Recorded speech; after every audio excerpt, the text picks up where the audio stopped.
Rose, ilang Pilipino yung sumusuporta sa mga pulisiya ni PBBM kaugnay ng pinagtatalunang teritoryo sa West Philippine Sea? 58% ng mga Pilipino ang sang-ayon sa mga polisiya at programa ng administrasyon ni Pangulong Bongbong Marcos Jr. kaugnay ng West Philippine Sea disputes sa pagitan ng Pilipinas at China. Batay ito sa third quarter 2023 tugon ng masa survey ng Okta Research.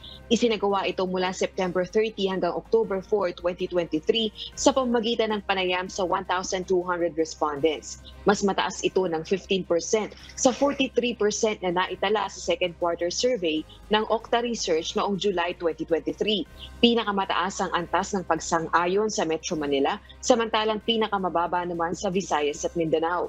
Bukod dito, natukoy din ng Okta na karamihan ng mga kababayan pabor sa dual approach ng pamahalaan upang igiit ang ating karapatan sa West Philippine Sea sa pamamagitan ng diplomasya at gayon din ng military action. Sa uling bahagi ng 2023, tumindi pa ang agresibong aksyon ng China sa West Philippine Sea, kabilang na ang paggamit ng water cannon at mapanganib na maneuver laban sa mga sasakyang pandagat ng Pilipinas. Balik sa iyo, Aga. Okay, maraming salamat, Rosalie Cos.